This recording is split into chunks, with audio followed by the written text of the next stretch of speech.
fans out there. This is an event I've really been looking forward to. I've had some wonderful opportunities to interact with alumni, but today I'm a fan like everyone else, and we have 4 amazing coaches, and we can talk about athletics at Michigan State University, and particularly athletics as we come out of COVID-19, and that's so exciting, I think, for us. I think one of the things people have been looking forward to in a return to normalcy has been coming back for athletics. So I want to thank the coaches for taking the time tonight to do this. I also want to call out the Dallas Spartans, who I know are having a group watch party for this, so thank you. I guess the Cowboys have broken training camp today or something, so I'm sure you're excited about that as well. But we're talking MSU tonight, so let's focus on that. And again, I'm so excited about the fall. I'm so excited about the full Spartan Stadium on Saturdays.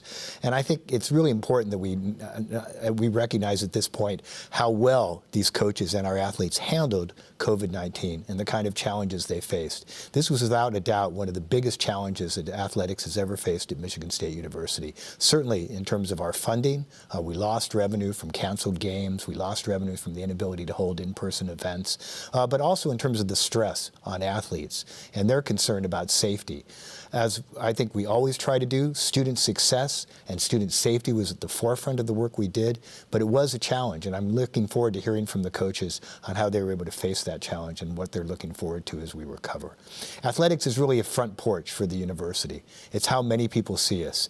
One of the remarkable things when Mel brought the Spartans to victory against the University of Michigan at their place in an amazing game, of course, this past year, we actually saw a bump in our applications for students. And of course, as we know, we're having one of the biggest classes we've ever had in Michigan State University history.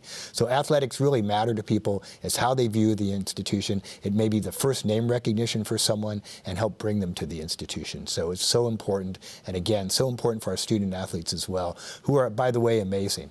I think if I don't get to say it tonight, I'm so impressed by our student athletes, their ability to manage time, their ability to engage in competition at the highest level, and yet still be full-time and very successful students. That's amazing, and again, our coaches should be very proud of that. So I want to begin with a question for everybody. So after more than a year of handling the COVID-19 environment, as I said, we're so excited for things to return to normal and for fans in the stands. So to each of you, what are you each most looking forward to in this upcoming season? What are you most excited about?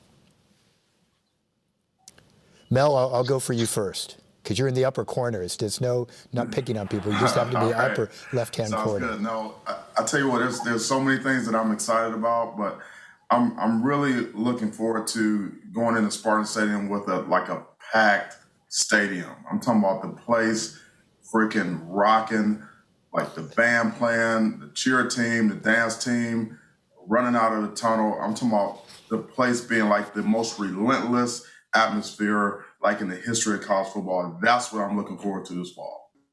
Thank you. So Stacy, I think you're in my upper right-hand corner. Sure. Okay. Well, what I'm looking forward to is having a fall season, because that was taken away from us last year. And I'm also looking forward to going out to a restaurant. We made it through the whole spring season without going into one restaurant. And I became a pro at ordering food on my cell phone. And it was pretty amazing ordering food for 7 to 9 people, having it all come out right, having it be done at the right time. So I'm looking forward to just, again, having, being normal and going to a restaurant and, like I said, just competing and having a full season to play. So who knows the kind of skills that are going to be required to be a successful coach, and ordering online turns out to be one of them, because you certainly had a successful season. So that's great. Thank you. So Susie, you're next in my screen.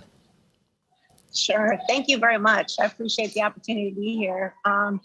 I have to, piggyback off what Mel said. I think the cardboard cutouts in Breslin were a nice touch. I think, piping in the crowd noise like they do in the professional side was really fun. But I'm really looking forward to the energy of the fans. We missed that, having that home court advantage. It was a very bizarre feeling being in Breslin and not having that home court advantage and the energy of Sparty, our cheerleaders, just everybody. So that's what I'm looking forward to the most this year for sure. So Coach Izzo, Tom, your turn. Well, I have to piggyback off what they all said. not Stacy. I didn't order any food, but I found myself trying to find a cardboard cutout that was motorized and would yell at an official, and I never found one all year. So now I won't need it this year. There are no more cardboard cutouts.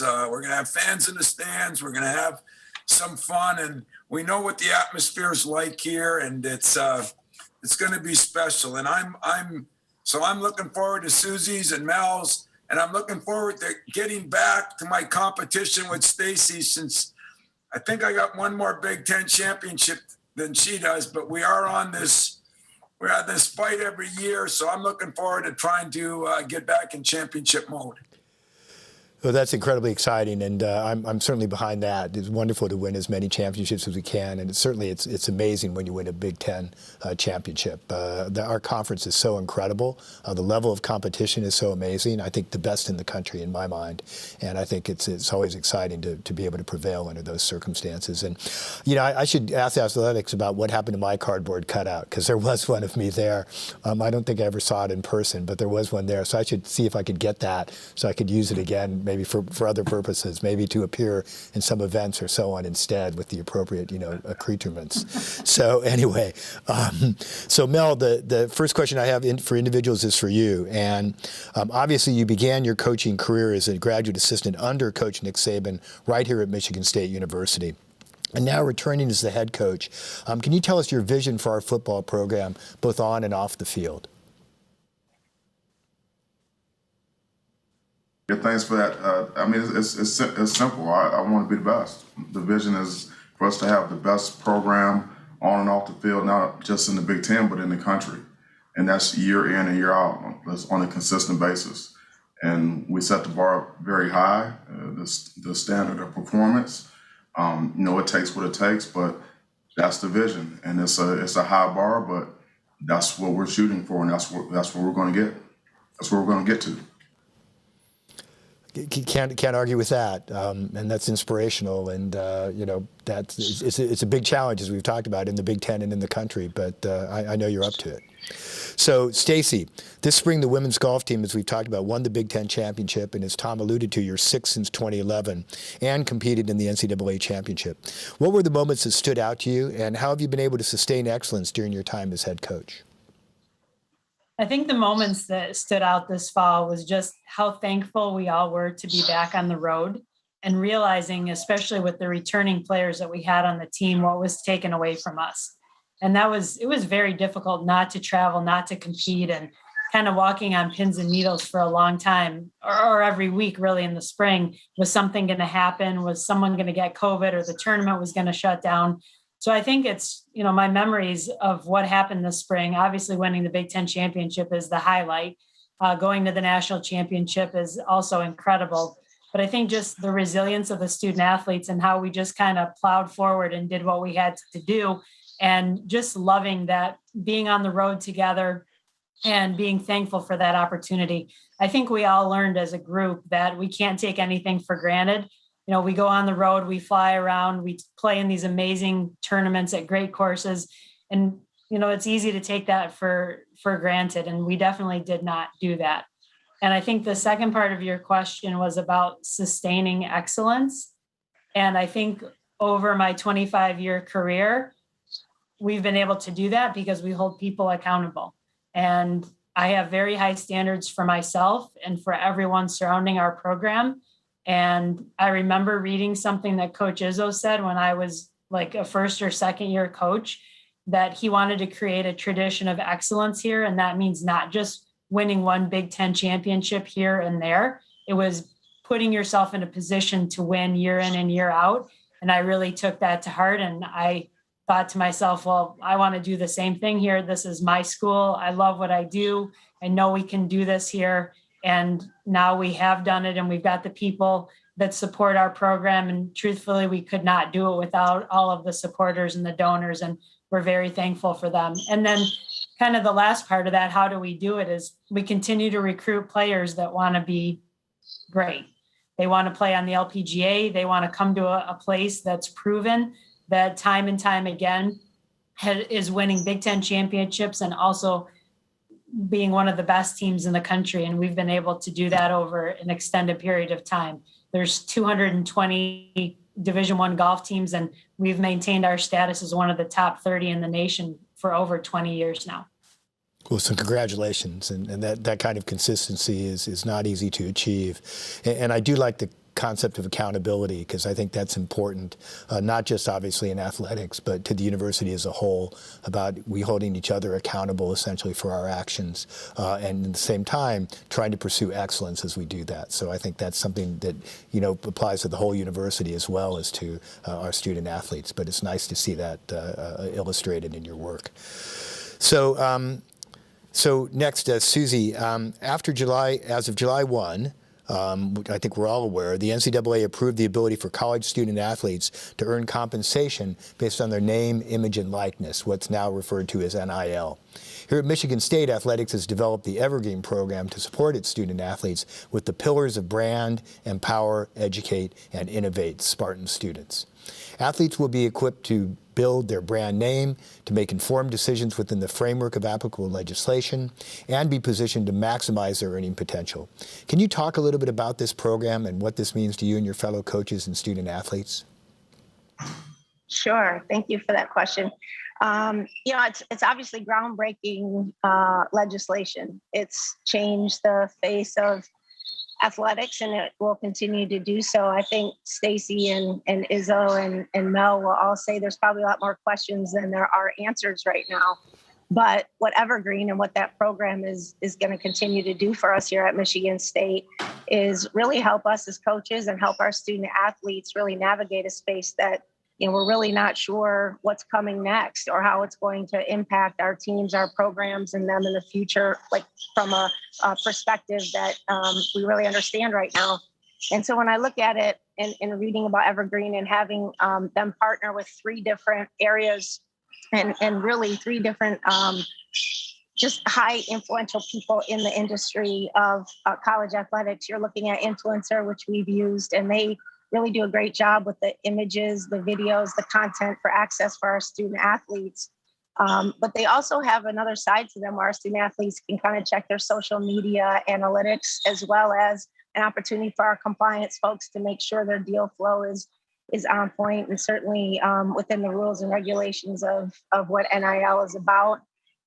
And then taking a step further, the Evergreen program is also partnered with Anomaly, which really focuses in on the education piece. We've had them in talking to our team. I know many people on this call as well, the other coaches as well. And they just do a really good job of helping these kids understand how important who you partner with is, doing your due diligence, what your decision making is going to be like, you know, really looking at the business, financial management, what the contracts entail and how that's going to hold you accountable as well. And then Anomaly is partnered with Team Ultimus, who really focuses on just more of the financial expertise in the sports industry. So our Evergreen program is really, you know, brought together and collaborated with 3 very high influential companies and corporations that really believe in the student athletes and understand what NIL is all about. So I think it'll help us navigate a very interesting time in college athletics. So you used that great phrase, interesting time. That's the old Chinese curse. May you live in interesting times, and these are interesting times. But I do think you make some really good points, and I think NIL is here. I think some of the challenges are how it's going to be done throughout the country. We have challenges with states that are participating and have rules that they've set up for those states that could end up interfering with things that we're trying to do in Michigan. So there's a number of issues that come up, I think, in it. But I think, you know, what we want to do is make sure that we're respecting the student athlete, giving them the opportunity to participate in any way, but again, making sure that they're not engaged in things that would be detrimental to their careers as well as to our athletics program. So that's the balance that we and other schools are trying to strike, I think, throughout the entire country.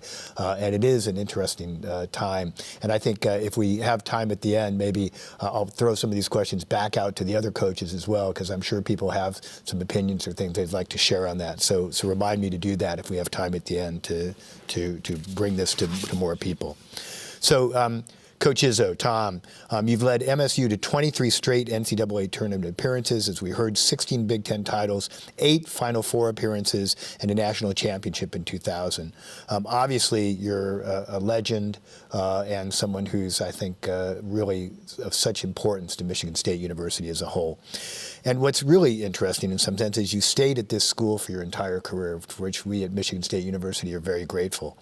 Can you share with us what MSU means to you, to Lupe and your family, and can you share with us what your next goal is? Well, yeah, that's easy for me. I mean, it's been an incredible run. Came here as a GA and kind of worked my way up.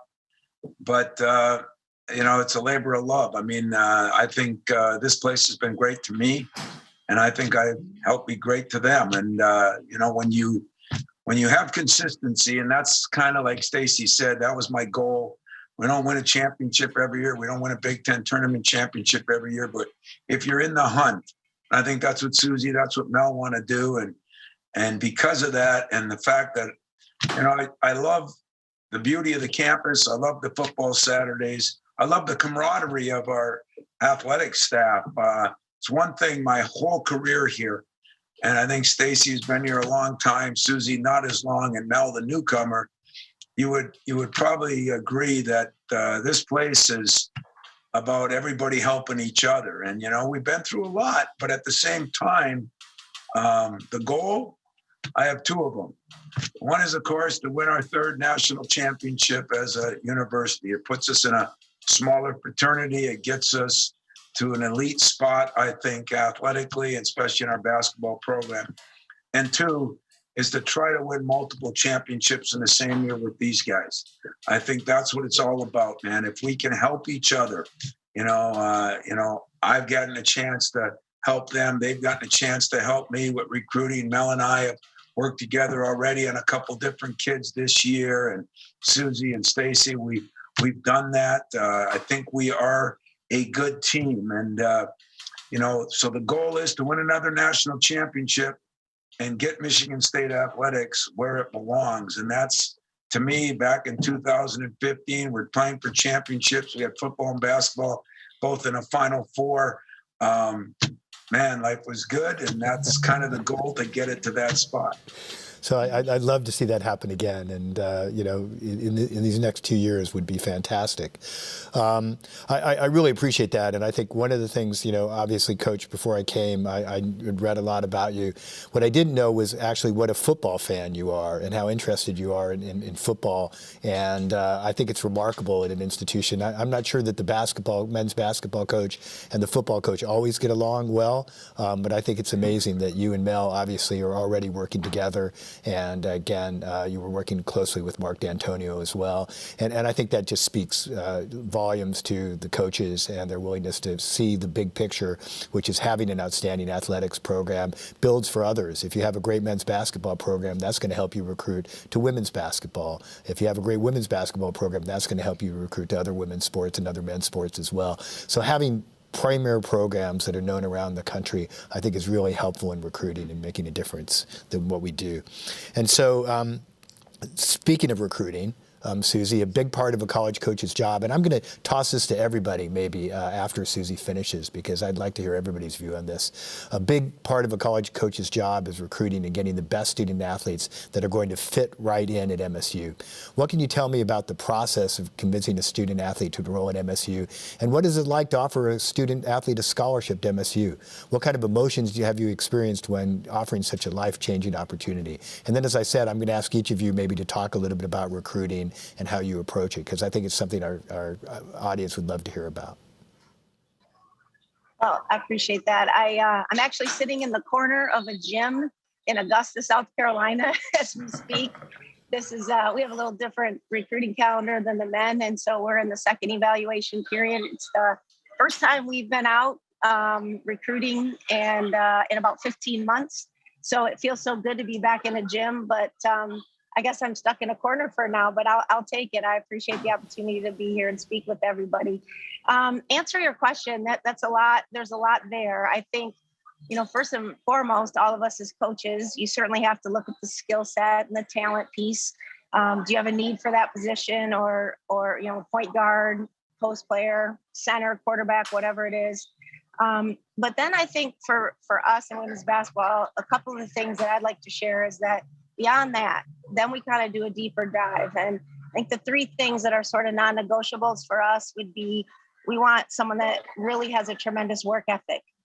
We want someone that has great character. And then lastly, that is passionate about the game of basketball and or Michigan State. And so when you look at those three things, that Spartan will mantra kind of comes through. I mean, I think Spartans are always people that jump in and do.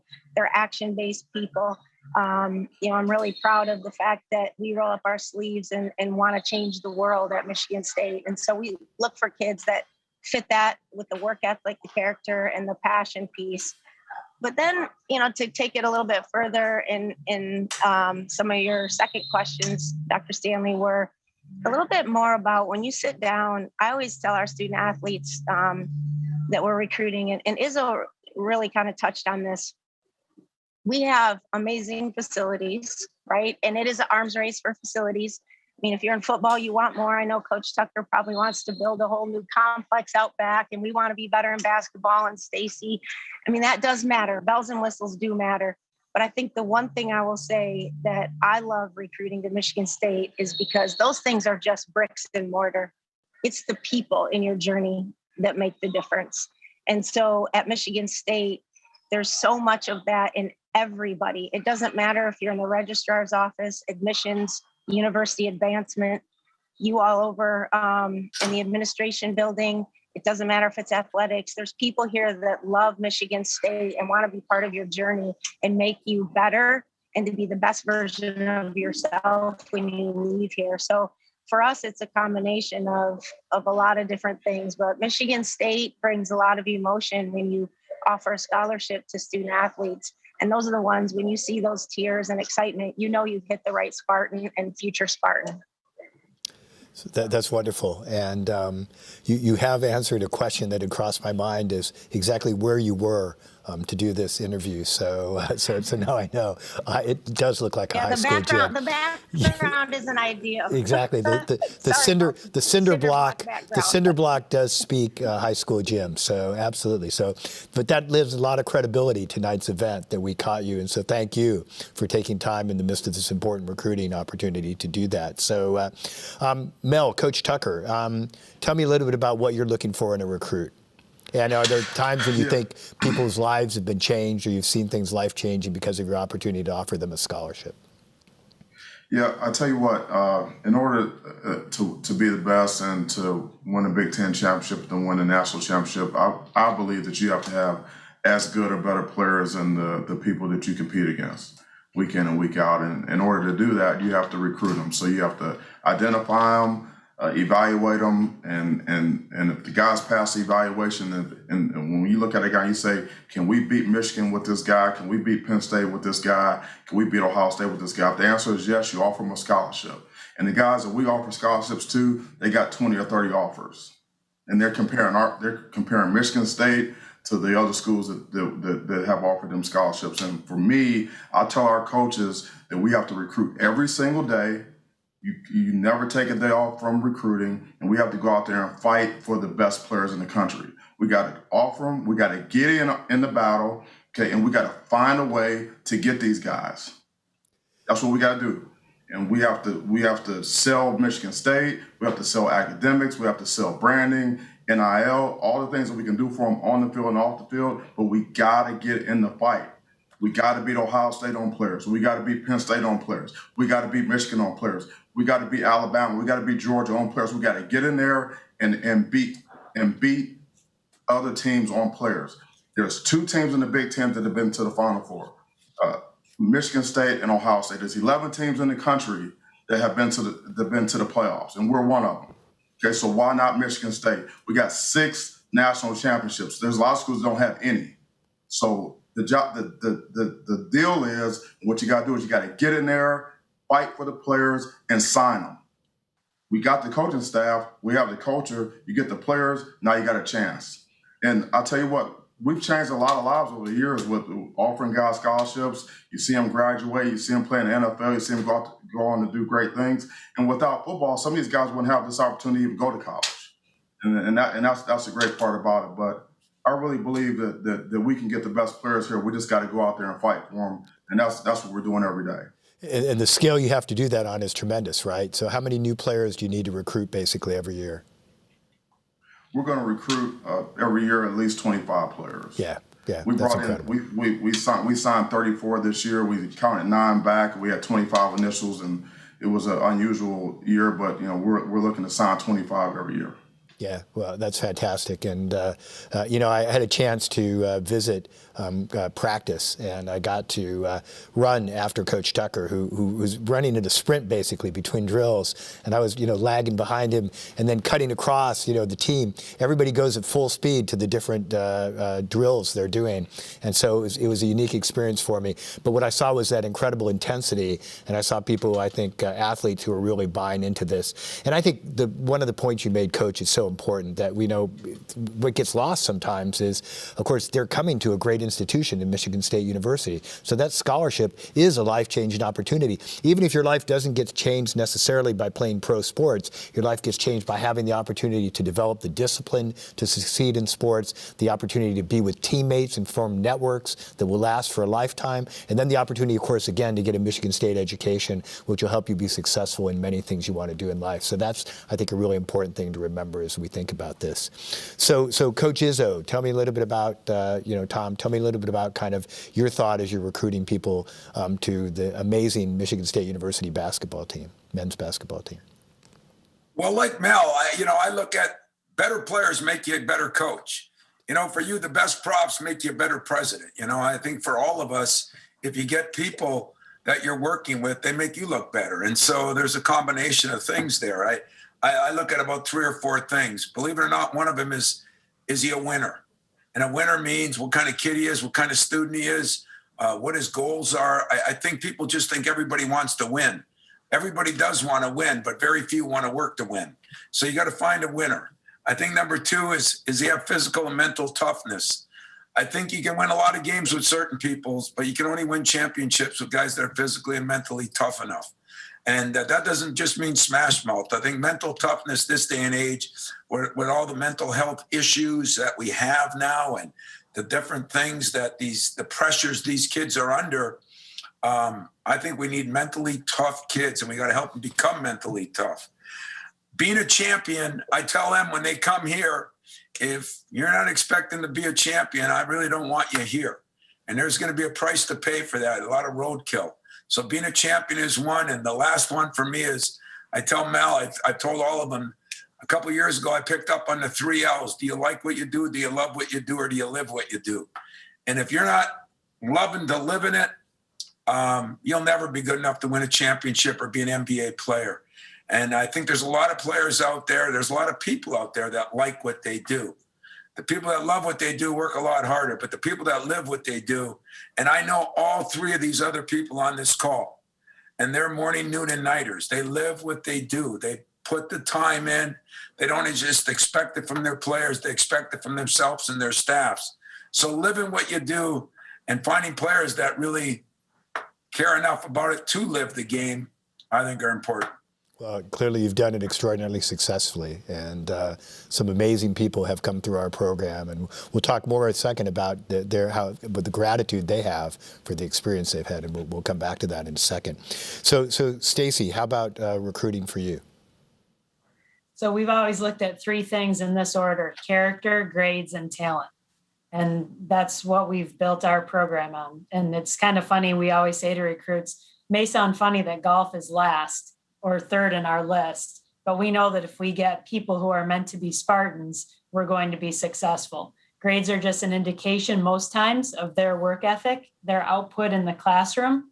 And everyone we look at, we know has great golf talent. We identify the best players, actually not just in the country. Our recruiting is so international now. We're looking for the best players in the world.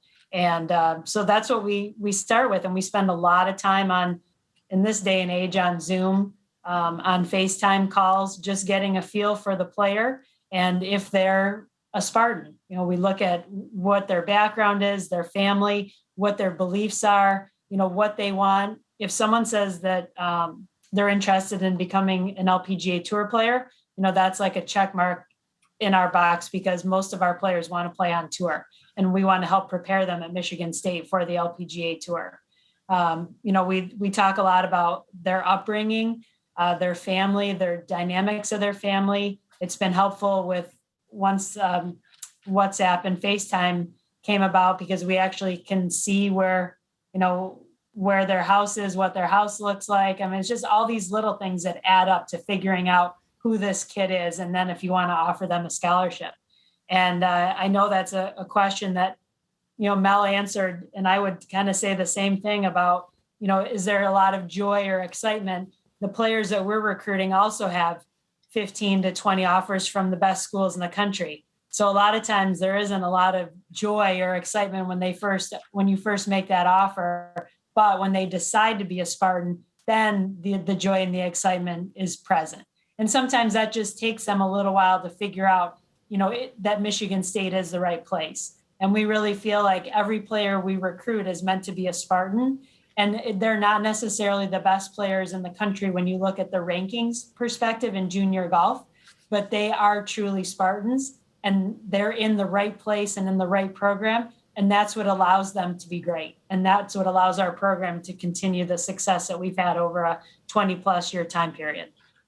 So that's great. And I'm intrigued a little bit. How do you identify international talent? What are the mechanisms by which you can find out who's that golfer in Korea or Mexico, who has a lot of talent and that you want to bring? And how do you reach out to them, and how does that work? But don't give away any secrets that would give your competition hope. So I don't want to help, just in case there's people from U of M or other places, whatever the better golf pros. I don't want to give away any secrets. But it's just a general concept of it.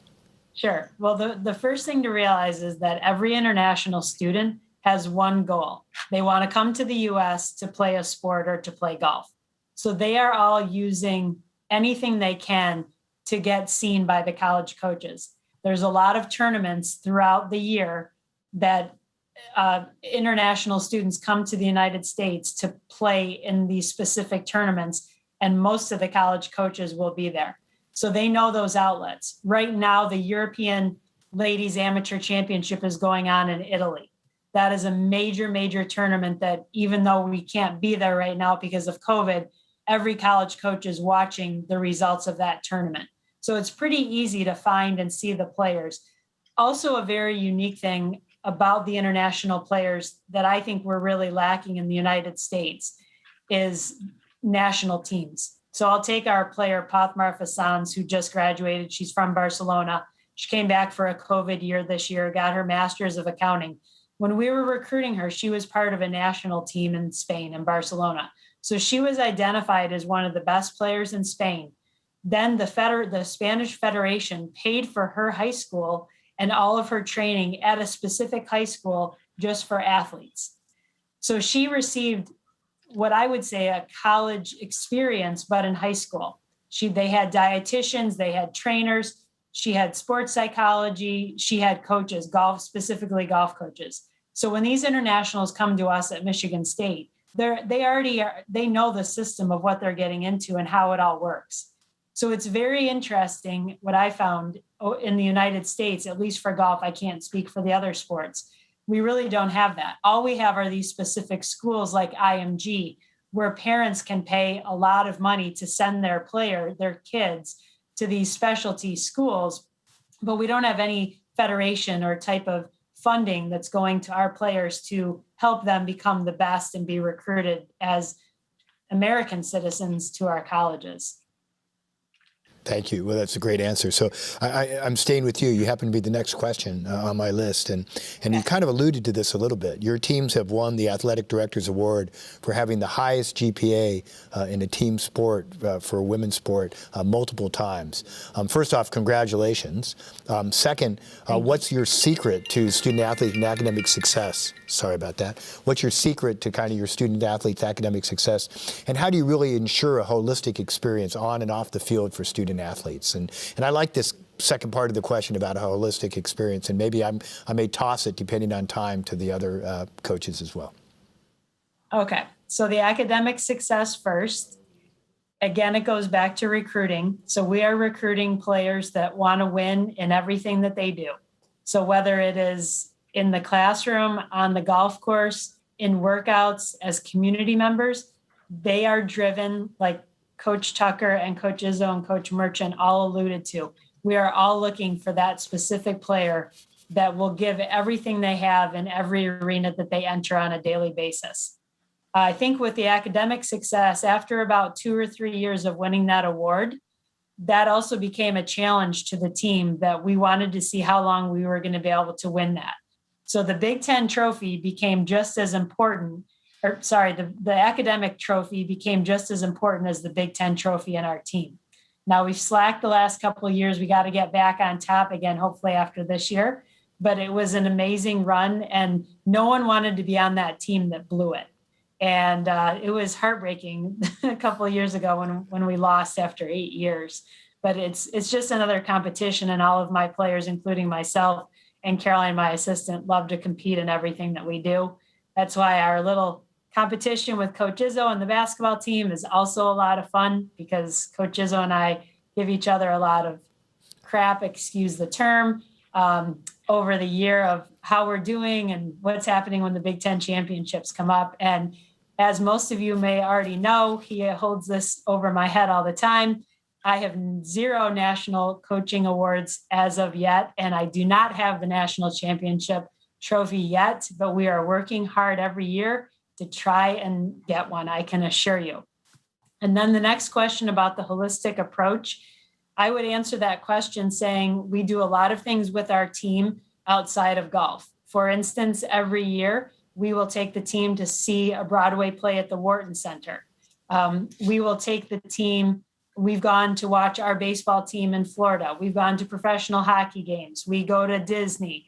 We go kayaking when we're on the road. So we try and give our players the experience that this is not just about golf. It's about looking back at your time at Michigan State and understanding that maybe the things that you got to do, you may never have the opportunity to do again in your life.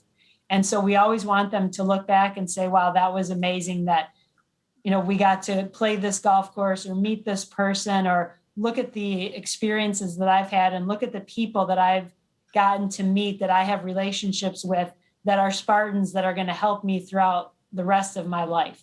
And that could be with sponsorships on tour. That can be with getting a job. That can be just being a mentor. So I think for me, that's what the holistic approach is. We have a lot of fun, not only winning golf tournaments, but also spending time together as a team doing a lot of different activities.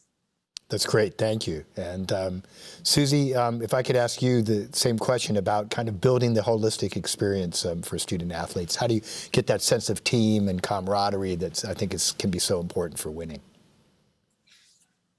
Well, I would really echo a lot of the things that Stacy, mentioned and talked about. I think it can't just be about basketball.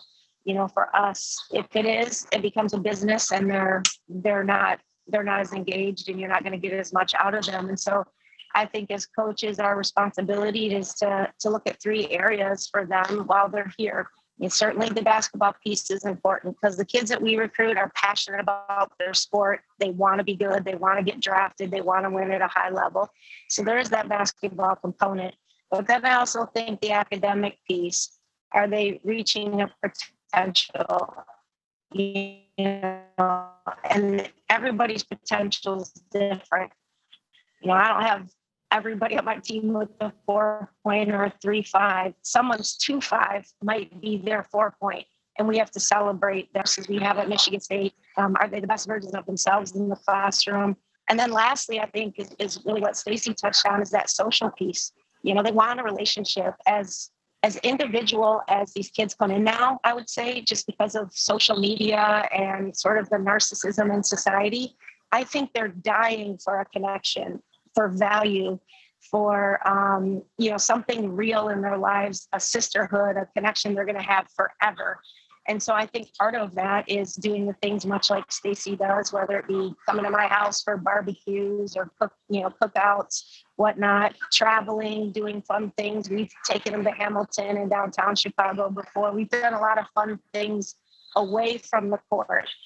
every Friday in the fall, we call it Family Fridays, and we go outside and we play kickball or we play minute to win it. We just put them on teams and have some fun, because I really do think this young generation needs to feel valued, and they need to feel connected in a society that really can make it pretty easy for them just to sit behind a phone and connect that way. So I think that holistic approach has to kind of start from your coaching staff and how you all get along, as well as, carrying that down through our team from an athletic standpoint, from an academic standpoint, and certainly from the social piece. So we tell our players all the time, how you do one thing is how you do everything. And so really being connected to each other and being there for each other in all phases is really important. Great, thank you. Tom, how, obviously vast experience. Tell me how you build that sense of camaraderie and how take a holistic approach to your student athletes. Well, I think if you ask me what I try to do the best job of, everybody will think it's one thing, or your defense, your offense, your rebounding, but I try to do the best job of spending time with kids. I think I agree with Susie. This day and age right now, everybody's kind of siloed. And I think spending time with kids is the number one thing we can do. It's we've got to recruit our own kids, unfortunately, the way these rules are. But maybe more importantly is to kind of understand and try to know a little bit about their family and try to, that's why my biggest goal, and I think every one of us is trying to do it now, is bringing people back and bringing our former players back. And the way you do that is have a good relationship when you got them here. If you have a good relationship when they're here, they want to come back. Now, it really helps us when Magic Johnson's parents still live here. Steve Smith's son's on our team. Mateen Cleaves lives not that far from here. All those things are important. But getting those guys to come back is done by a holistic approach of spending time with them and caring about them more than just a basketball player. And we go to a lot of different events. We try to do the same thing they all try to do, spend time with them together. We try to do some things where they have to do activities together. Paintball's coming up, and I got a lot of guys that want to get at me on paintball. I'm a little nervous about that, to be very honest with you. But hey, I'll take one for the team if it makes our team better. Oh, who would have the guts to do that? I'd be really interested to know, but because I certainly wouldn't. Mel, tell me a little bit about the holistic approach that you're taking in building the team and in this really large group of student athletes you have. Yeah, that's a great question. We have like 120 guys on our squad, so there's a lot to do. But I coached 10 years in the National Football League, 10 straight years. And, the average career in the National Football League is like 3.5 years. And there's a very small percentage of players that actually make it to the NFL. If you make it to the NFL, the average career is 3.5 years. There's only 23% of players that actually make it to their second contract in the NFL. And one of the saddest day of the year is the cut down day in the NFL, when they call guys in, tell them to bring their playbook. They cut them, they send them home, and I can't tell you how many guys I've seen that have been cut from the National Football League and didn't have a clue what they were going to do with their lives. Maybe they hadn't graduated, they hadn't thought about life after football, they weren't prepared, and that is a very, very sad situation. And it happens year after year after year after year. It's really a tragedy. And so, what we do here is we spend a lot of time, a lot of resources, a lot of effort helping to prepare our players for life after football. And they all want to go to the NFL, and the football part is not easy, but it's like one of the easier things to do for us because that's what we do. But really with the career planning, the internships, we have a director of player engagement, Darren Harris. His job is to do everything that's not X's, O's, and not football, just to help our guys, identify, what they're going to study, make sure that we had 36 different majors represented on our team in the spring semester. Identify what they want to do, how they want to do it, help prepare them, get them internships, talk to them about, how that, football is what you do, it's not who you are. And that we love on them, we connect with them. Like Coach Izzo said, we spend time with them and just understand we see you as a person, not just as a football player. And when you're done playing football, whether it's here or the National Football League, you will be prepared for life, and you'll be a productive citizen. You'll be impactful. You'll be an influencer.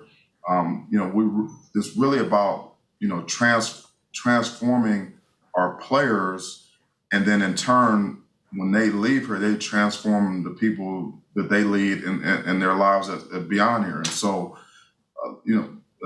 quickly, like my youngest boy, Christian, is being recruited for lacrosse. And we go to Swarthmore in Philly, it was a high academic school, and we take them on a visit. They don't even talk about graduation rates at Swarthmore. They talk about job placement rates and average salaries. And every summer, every single one of their players does internship, either they're in Philly or wherever they can. And that's the goal for the football program here. Every player does an internship. I think this summer we had up to about 30 guys do internships, which was a record for the football program. Everyone does do an internship. Everyone is like, when you leave out of here, you are supremely prepared for life after football, and that's the best thing that we can do for these guys. And we owe it to them, and everything that we have resource-wise, whether it's money, it's the people, the staff around them, the career planning, just the connection, networking, everything that we can do for these guys to prepare them for life after football. We got to do it because they do so much for us. And I'll tell you what, when they walk out of here, and if they're not prepared for life after football, that's on me. And that's the approach we take. Yeah, it's a great answer. And, I would love for people who, raise questions about college athletics and what the motivations are to be able to hear that answer and understand how seriously we take the opportunity to transform people's lives. And for many people, athletics is the pathway that allows them to succeed and to reach their full potential. And so I think it would be nice if people heard that message a little more loudly and clearly. We know that a small percentage of our athletes will go on to professional careers, and we want them to be well-rounded, successful, and healthy citizens going forward. So thank you all of you for these answers, and I think, again, indicating how much we really care about the student athletes. So Mel, I'm going to stay with you for a second. You gave us two incredibly exciting wins last year over Michigan and Northwestern, ranked teams, and I think for a while we were one of the few schools in the country that had two teams wins against, is it top 10 or top 20 teams? You'll have to tell me, but I remember it was a very impressive statistic. So what can we look forward to coming out of MSU football in your second year as head coach? What do you do for an encore? But as I say, it was a great wins in the first year. And what does it mean to you and the players to have the Paul Bunyan Trophy sitting at MSU again? Well, I'll tell you what, having the Paul Bunyan Trophy here in East Lansing, right here in the building where it belongs, it means everything to us. And we don't try to downplay the rivalry. You're defined. First of all, I don't like to school down the road. Okay, and I never have, and I never will. And that's what everyone here. I mean, it's a serious deal. We don't try to downplay the rivalry. We know that we're going to be, as players and as coaches and staff, we're going to be defined in how we perform in that game.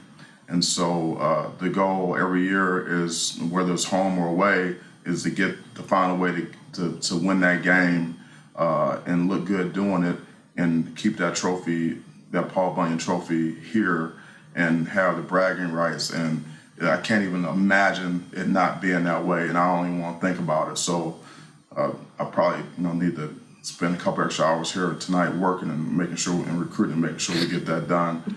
But I expect a much improved football team. I mean, we're bigger, faster, stronger. We have 34 new scholarship players that were not here at the end of the season. We flipped the roster. And I expect to see football out there the way it's meant to be played, which our fans and our alums, our former players, what they expect. I mean, it's a certain brand of football that's expected in Spartan Stadium. When you wear the green and white and you put that Spartan helmet on, it's physical. It's tough. It's relentless. It's high velocity. It's nonstop. Being able to run the football, stop the run, dominate in the kicking game, and just basically move people around the field and push them around against their will and make them and beat them down and make them quit and make them feel like I never want to play those guys again after the game. And that's the type of football that I expect to see on the field, and we're not going to accept anything other than that this season. Period. Point blank. I can't see the audience, but I think a lot of Spartans are excited about that, and we can't wait to see the 2021-22 version in the stadium coming forward. I'm inspired by what you just said. So Tom, our last individual question. So recently, Matt Ishbia made the largest single cash commitment by an individual in MSU history with a $32 million commitment to MSU sports. Prior to that, Draymond Green contributed over $3 million. Other former players have contributed back, and you and Lupe have been extraordinarily generous contributors to various initiatives on campus. Can you speak a little bit about the impact of giving and how you feel when your former players give back to the program? Well, it's been very important to me, and it's I've been fortunate. I get paid very well, and I've been very appreciative of that. And there's a guy named Peter Secchi who recently passed away a year ago, and he was really big on teaching me that giving back is very important. And I didn't understand that till I did. And my first recruit was a guy named Steve Smith, who was there. When Nick and I were here together, he gave to the academic center. It's still called the Smith Center. He's probably given over $3 or $4 million total of all the things. And that was very good. And then Magic Johnson, and who I didn't coach, I recruited Steve, but part of the basketball program. The day Draymond got his big contract, usually coaches have to call players. He called me and said, "Coach, what's the largest gift that was given?" And so we figured it out. And so he went up it a little bit, and he gave, and it's been unbelievable what he's done. I've had the ability to give some money to programs that I think are important. Football is very important. I've given money to the band. I've given money to the Smith Center, and of course to our hockey arena. But then to top it off, Matt Ishbia, who was a walk-on here and a member of our business school here and has done very, very well in business. I mean, his competitive nature as a walk-on. I was just with Jason Richardson a week ago, and Jason was the one who played AAU ball with Matt. He said, "Coach, you got to bring this guy in." I said, "He's too short. He's too small. He's not quick enough. He doesn't shoot it well enough." He said, "Coach, we need him on this team." And Matt was here when we won a national championship. What he's done is kind of what Susie said. He's and Stacy. They're people that are Spartans, and they win in different ways. Not only did he win big, but then that contribution. And he gave to a lot of different programs here.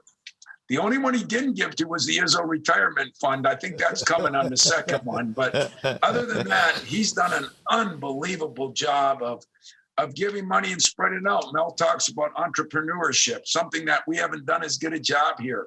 He's given some money for that. He's given some money to many different areas, revenue, non-revenue. And his big donation to football, I think, is going to be very critical in what Mel does and what he's able to do. And when football's well here, we all know. Stacy knows, Susie knows, I know. I'm a football fan because my buddy Mariucci, I grew up with it. But I'm a football fan because I'm smart enough to know that when football's well at an institution, the rest of the athletic department's better. And I think the rest of our university is better. So Matt's meant a lot to me. Entrepreneurship is going to be big in his case. He's hired a lot of our former players. I think he's going to have a tremendous impact. Matt and I have spent time with him. But we were lucky to have former players giving back. And I'm hoping now that we have a few more pro guys out there, that will continue. That's been a special treat for me when a player calls and wants to take some ownership in the place that helped develop him. And I just have to say that from my experience, that's not that common for players to feel such a bond with the program that they want to give back and make that difference. So Coach, I think it's a powerful reflection on you. I know you'll deny that, but I think it's a powerful reflection on you. So we're almost out of time.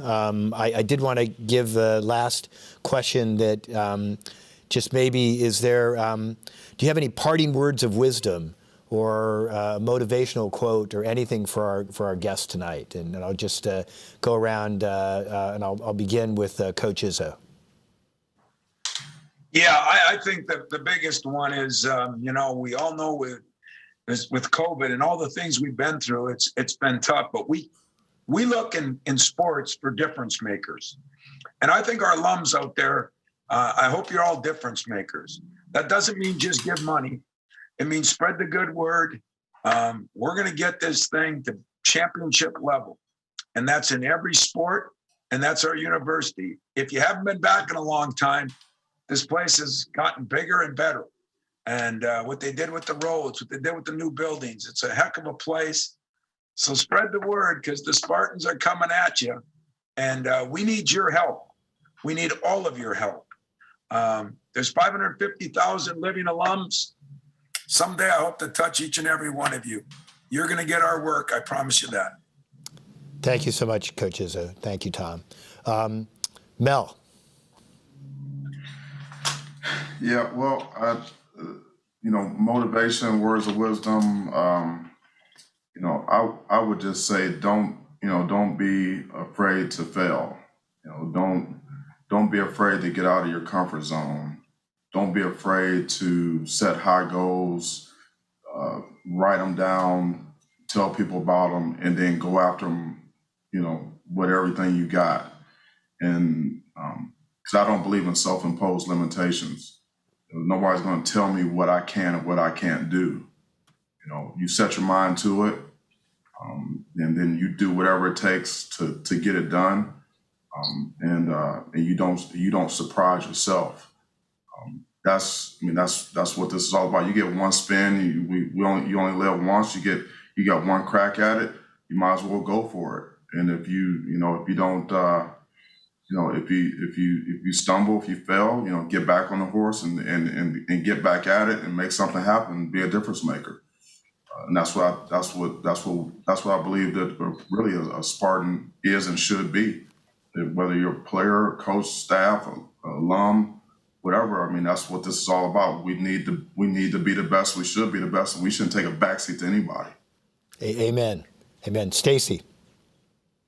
Well, Mel, speaking of limitations, I'm coaching the sport that we've got to play outdoors. There's no indoor golf. So when you talk about overcoming obstacles, it's one of the main questions that I get from donors or friends all the time is, how have you created this program in the winter climate that we have? And my answer is exactly what you said, is I don't care what the weather is like outside. We're going to win because we want to win. We have the passion to win, and we have the donors and alumni that back us. And I just want everyone to know how thankful we are for the support that we receive in the athletic department and for my program specifically. Our players feel that, they know that, they see that. And when you have people that are surrounding you on a daily basis that want you to be great and want you to succeed, it only helps the cause. So as a coach, I'm constantly telling our players, there are so many people that are following you. Listen to who called me after we won Big Tens. They're seeing the text messages. They're watching my phone blow up. And them knowing that and having those emotions and that feeling that so many people care really means so much to all these student athletes and to the coaches. So thank you to everyone for believing in us. Keep believing in us and know that we need your support to be successful. Thank you, Stacy. Susie. I would definitely say, coming off this COVID year, just that kind of sense of gratitude and appreciation for, the ability to play a sport we love. I think it starts there. But I think if I had words of wisdom, I would say when I look around Michigan State, I see so many people that understand that great leaders don't motivate, they inspire.